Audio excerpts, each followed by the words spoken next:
Olá, pessoal. Estamos aqui então para a nossa segunda videoaula, parte 1, em que vamos tratar de alguns temas, né, que vocês deverão prestar atenção na hora de realizar as observações em estágio 2.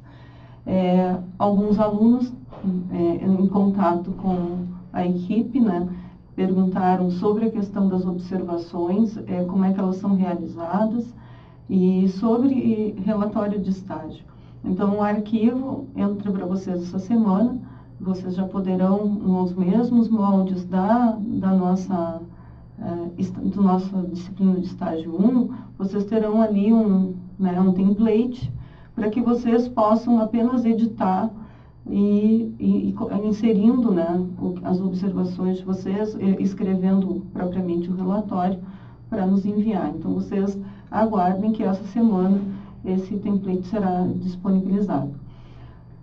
Lembrando que nenhum aluno pode entrar em estágio, pode ingressar na escola sem estar com a sua carta de apresentação devidamente carimbada, assinada e a sua apólice de seguro, certo? Então, não adianta vocês terem pressa de chegar à escola para poder encerrar as visitas rapidamente, porque se vocês não têm a carta de apresentação, essas visitas não são válidas. Na verdade, vocês não devem ingressar na escola e muitas direções já vão dizer para vocês que vocês não podem ficar porque não tem a carta de apresentação, certo? Dito isso, então, vamos voltar à questão das observações. Então, o estagiário ingressa na sala de aula do professor, né, pede a permissão, o professor aceita a parceria do estagiário e o professor, né, fica exposto, a sua aula fica exposta, o seu planejamento escrito fica exposto, o modo como ele vai fazer a chamada dos seus alunos. Enfim, vocês vão assistir todos os aspectos da aula de um professor. E o importante é que vocês estejam com a mente aberta, né, que vocês se coloquem na posição do aprendiz, que vai lá entender as relações, entender como é que se dá essa troca de saberes dentro da sala de aula, qual é o papel do professor e como aquele professor pensou isso, né? Mas vocês não vão lá para fazer o julgamento da figura do professor. Justamente, o professor abre a sua sala de aula, se torna um parceiro e não é, né, do ponto de vista assim, moral, não é algo que se deva fazer, penso eu. Então, como é que vocês vão fazer essas observações de acompanhamento docente? Quais são os limites de vocês enquanto estagiários? Bom, chegando na escola, a primeira coisa é conversar com o professor. Vocês vão conversar com esse professor previamente, vão saber qual é o planejamento dele para aquela aula, o que ele espera alcançar com aquela aula, né? Como ele pensou em trabalhar o tema, o que ele vai fazer para sensibilizar, o que ele vai fazer para motivar, qual é o trabalho que vem dali. Então, vocês vão entender esse planejamento, ele está dentro de um contexto, cada turma, né, aquele planejamento é feito por um adiantamento, ou primeiro ano, ou segundo ano, para o terceiro ano, porque é o mesmo conteúdo, mas ele se desenvolve de forma muito diferente de uma sala de aula para outra. Então, aqueles alunos que forem acompanhar para poder fechar a sua carga horária de estágio, forem acompanhar turmas diferentes, vão poder observar que com o mesmo planejamento alcança temas e discussões diferentes dependendo da sala de aula em que ele acontece. E desperta focos de interesse diferentes ou muito semelhantes, às vezes, né, das turmas anteriores, provoca, né, nesse sentido, assim, provocar discussão, ou levantamento de outros temas, fazer relação com a vida, né, com a vida particular dos alunos ali. Essa é uma observação interessante. Mas, então, primeira coisa, conversar com o professor sobre o planejamento da aula para aquele dia. Vocês vão procurar ser o mais discreto possível, o mais discretos possível dentro da sala de aula. Vocês vão entrar, vão procurar não ser invasivos, A sala de aula é do professor titular, é do professor regente. Então, vai entrar, não vai fazer barulho, não vai atrapalhar o andamento da aula. Se conseguir entrar junto com o professor, até para poder ter a conversa prévia com ele, chegar um pouco antes na escola, né? Embora eu saiba que em algumas localidades é difícil as pessoas conseguirem se deslocar e chegar antes, né? Mas procurem, em algum momento, vocês vão ter que sentar com o professor e conversar sobre planejamento, porque vocês vão ter que fazer um planejamento. Então, nada melhor do que esse planejamento ser pensado ali, ou ser apresentado para o professor e ser discutido com esse professor que é o titular da aula.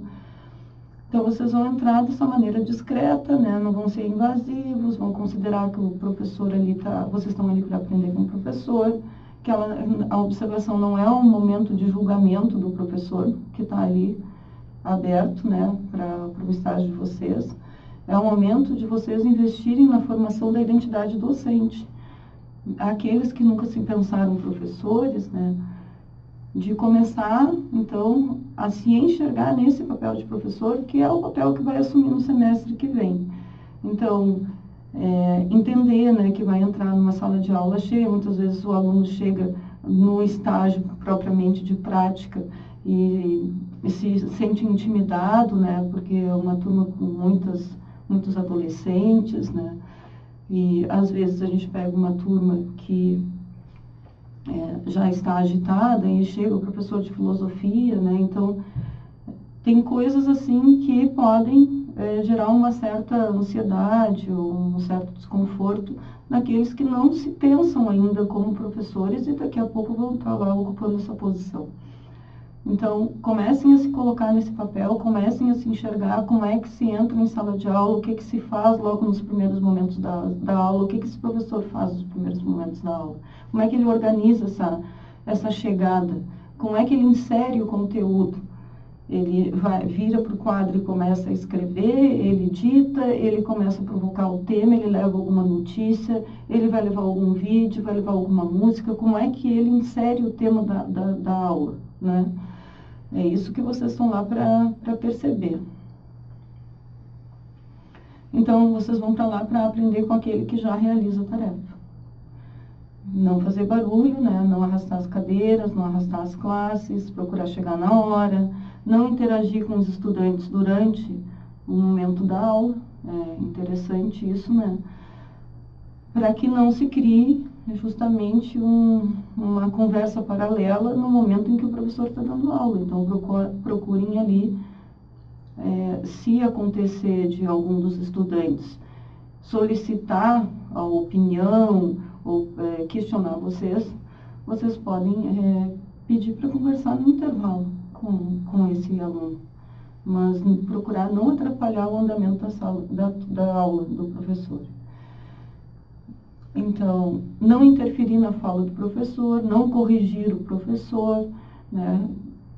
Todas essas questões, assim, ficou com dúvida sobre a aula, ou percebeu que o professor cometeu algum deslize ali no trabalho com o conteúdo, não vai ser na frente dos alunos de toda uma turma que se vai conversar isso com o professor. Isso é para sentar, né? Justamente precisam essas conversas prévias antes das aulas, para que essas coisas apareçam na hora que tem que aparecer e não dentro da sala de aula em frente aos alunos. Então, é muito importante que vocês façam anotações, né? Semestre passado, eu estive nos polos e vi que muitos aderiram ao diário de bordo, né? O diário de bordo, ele é um facilitador, ele vai para a sala de aula de vocês e ali vocês podem escrever o que vocês fazer a reflexão sobre a aula e anotar pontos que vocês gostariam de rever com o professor, assim, porque ou não ficou muito claro, ou talvez pudessem ter uma outra abordagem, enfim, ali no diário de bordo, tá? Esse diário de bordo, ele é cru, ele é a apreensão daquilo que vocês vivenciaram ali, naquele momento, mas ele vai ser, então, reelaborado. E não é que ele vai ser filtrado, eu penso que ele vai ser reelaborado no sentido de ter uma escrita, né, mais condizente, e ele é o relatório de vocês. Então, façam anotações, Às vezes o aluno quer se referir a uma situação que ocorreu dentro da sala de aula, mas ele confiou apenas na memória. Então, ele não tem certeza já daquilo que ele presenciou, mas ele gostaria de ter abordado no relatório. Façam as anotações de vocês para que vocês possam discutir as questões no relatório. Não se esqueçam que nós estamos trabalhando um estágio com uma perspectiva que é o estágio como pesquisa. Eu gostaria de dizer que os relatórios de estágio 1, a maioria deles apresentou já uma linha de pesquisa ali, de pesquisa da escola, né? Alguns com a gestão de conflitos, outros com as questões de inclusão, outros com questões de gestão escolar. Então, esse é um momento de dar continuidade a essa pesquisa. Da perspectiva da sala de aula, por exemplo, como é que fica a gestão, o que aquela gestão interfere naquele planejamento daquele professor em sala de aula, por exemplo, de que maneira aquele professor gostaria de dar aquela aula, ele conta com esses recursos na escola, a gestão provém esses recursos para que ele possa dar a aula que ele gostaria. Essa é uma questão que a gestão interfere lá na sala de aula do professor. Gestão também é tempo, né? Como é que eu organizo o horário, como é que eu organizo o calendário escolar, que repercute lá na sala de aula do professor depois. A questão dos conflitos, né? Quem está pesquisando conflitos, agora vai poder, dentro da sala de aula, certamente acompanhar como se dá essa gestão, como ocorrem os conflitos, quais são os temas, quais são as questões que mais provocam os conflitos no ensino médio, por exemplo.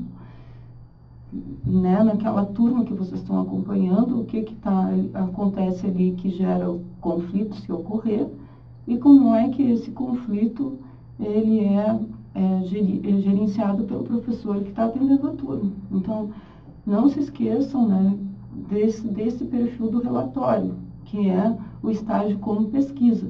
As questões que apareceram no primeiro relatório, elas não vão ficar perdidas. Elas são retomadas, aprofundadas no estágio 2. Façam anotações. Observem a metodologia que o professor emprega e também o envolvimento dos estudantes com o tema proposto. Então, sentem no fundo da sala ou nas laterais, né? Não se coloquem no centro, vocês não querem ser o centro, né? Vocês querem ficar discretamente na sala para poder observar as relações e o desenvolvimento da aula. Então, se coloquem em lugares que não chamem tanto a atenção para a pessoa de vocês na sala de aula. Uma coisa interessante, né, vocês fizeram uma pesquisa em estágio 1, em que vocês fizeram um levantamento dos alunos, pessoas com deficiência nas escolas em que vocês estão estagiando. Então, observem isso, vejam se na turma que vocês, nas turmas que vocês acompanham, estão pessoas com deficiência. Não esqueçam de ver como é que esse planejamento considera aquele aluno que é pessoa com deficiência, que é, por exemplo, autista ou um cadeirante, são condições muito diferentes, ou paralisia cerebral, PC, né? Como é que é aquele planejamento da aula. E reúnam elementos que possibilitem uma prática que se ajuste à realidade da sala de aula em que vocês vão realizar o estágio docente. Então, por que um diário de bordo? O meu diário de bordo ele vai recolher os elementos de pesquisa, é onde eu vou fazer o meu primeiro registro no momento em que eu estou vivendo aquela experiência, eu estou registrando aquela experiência. Depois eu volto para aquela experiência com as teorias, olho para aquilo ali e escrevo no relatório. E já vou pensando também no plano que eu tenho que enviar junto ao relatório, né? E que deve, então, se ajustar àquela realidade de sala de aula, com a pessoa com deficiência, com uma turma que é muito agitada, com os dois horários finais de sexta-feira, por exemplo, que é uma condição bem específica de quem dá aula. Então, a sala de aula que vocês estão estagiando, acompanhando, é o fundo, né, é o que dá para quem vocês vão planejar e é de onde vocês planejam. É essa observação que vai gerar o planejamento de vocês e ele vai gerar um planejamento específico para aquela turma, atendendo as necessidades daquela turma. Certo? Então, ainda quero dizer para vocês, na nossa primeira parte da nossa segunda videoaula, que vocês vão seguir um modelo de plano de aula da professora Maribel em estágio em didática da filosofia. Então, nós vamos recordar aqui quais são os elementos, né? E eu vou colocar um modelo de plano de aula para vocês no ambiente, certo? Então, o plano de aula pede os dados de identificação, então vai botar lá, né, não é Secretaria Municipal, é Secretaria Estadual de Educação, vocês são todos estagiários ou de IFE, alguns casos, mas a grande maioria de escolas do Estado. Então, vocês vão colocar a escola, o professor que vocês estão acompanhando, né, a disciplina e a turma. A disciplina é filosofia, o estágio de vocês é em turmas de filosofia. Qual é o tema da aula? Desse plano de aula, qual é o tema? Qual é o meu objetivo geral com o trabalho com esse tema? Um objetivo geral, amplo, né? E quais são os objetivos que eu vou me utilizar para alcançar o objetivo geral? Então, quais são os meus objetivos específicos? Aí eu vou colocar elementos, né, que me digam como é que eu alcanço o objetivo geral. Então, os objetivos específicos, eles são complementares para que eu possa alcançar lá o objetivo geral que eu me propus. Lembrando que os objetivos gerais e os específicos, quem diz é o professor. Às vezes o aluno fica pensando, mas como é que eu vou chegar nesse objetivo geral? Bom, mas foi tu que criou esse objetivo geral, certo? Então, o que tu estava pensando quando tu criou aquele objetivo geral? E será que aquele objetivo geral ele é adequado? Ele vai me permitir fazer aquilo que eu tinha pensado com aquela turma? Com relação à metodologia, né? Os meios, então, eu vou descrever ali como eu vou fazer. Podem, para mim, dividir em momentos. No primeiro momento eu vou fazer tal coisa, no segundo momento da minha aula eu vou fazer tal coisa, no terceiro momento tal coisa, né? E os materiais, né, gente, assim, materiais e ou recursos ali, tá? Porque os materiais são os objetos soltos, né? Digamos assim, tipo, vou precisar de caneta, vou precisar de folhas de ofício, vou precisar de uma caixinha de som, né? Mas o recurso, ele é maior, tá? O meu recurso é o filme tal, eu vou me utilizar do filme tal. Se eu levo um documentário, um filme, uma música, eu estou levando um recurso para a sala de aula. Estou fazendo uso de uma metodologia com um recurso que eu estou utilizando. Então, aí entram também materiais e recursos. Os conteúdos que eu vou trabalhar, e eu posso só discriminar ali os conteúdos, não é necessário esmiuçar os conteúdos. E o cronograma, porque eu posso, né, fazer um planejamento para uma aula inicial de um determinado tema. Então, aula 1, introdução ao tema tal. Bom, vai ter uma sequência de aulas, né, vai trabalhar mais aulas com aquele tema. Então, eu vou já pensar isso no meu cronograma. Ou mesmo a minha aula pode levar, eu posso precisar de 2 encontros para trabalhar o tema que eu me propus, mesmo como introdução, porque é um assunto, né, demorado, ou eu tenho pouco tempo em sala de aula. Bom, para isso serve o cronograma. O cronograma vai me dizer quanto tempo eu vou utilizar, quanto tempo eu preciso para trabalhar o tema conforme eu tinha pensado, para alcançar o meu objetivo geral, passando pelos específicos. A avaliação ela não é a avaliação dos alunos. A avaliação é a avaliação da aula, tá? Como é que eu enxergo a minha aula depois de eu ter realizado essa aula? Eu alcancei o objetivo que eu me propus, como é que eu fiz isso? Né? O que ficou pendente? Então, eu faço uma avaliação da minha aula para que eu possa fazer o planejamento seguinte, ajustando aquilo que não ficou bom, porque senão eu corro o risco de fazer um segundo planejamento que não vai dar certo, tão certo como eu gostaria, justamente porque eu não fiz a reflexão, eu não fiz a anotação, eu não fiz a avaliação da minha aula. E a bibliografia que eu vou me utilizar, né, que não tem problema que repita de uma aula para outra, dentro da mesma temática, eu posso trazer outros textos, eu posso ter uma bibliografia diferente de uma aula para outra, mesmo dentro de um mesmo tema, né, pensando, por exemplo, quando a gente trabalha ética no ensino médio, né, que a gente trabalha com vários autores, com posições diferentes, então a gente pode ter, sim, bibliografia diferente de uma aula para outra e a gente pode ter a mesma bibliografia de uma aula para outra. Então, esse é o plano de aula e lembrando que o plano de aula que vai para dentro do relatório, ele tem que ser um plano de aula adequado à turma em que vocês estão estagiando. A professora Maribel me enviou os arquivos de vocês já no semestre anterior, né? Então, vocês já foram orientados com a professora Maribel ali, foram avaliados, inclusive por essa disciplina em plano de aula. Então, vocês têm a condição já de repensar esse plano de aula, se for possível, adequar o que vocês já fizeram, se a sala de aula permite, a sala de aula de estágio de vocês, se não, vocês vão elaborar um outro plano. A reapresentação do plano de didática da filosofia, ela só vai ser possível se aquele plano de aula for adequado à turma em que vocês estão realizando o acompanhamento docente. Caso contrário, não. Ok? Então, até o nosso próximo encontro.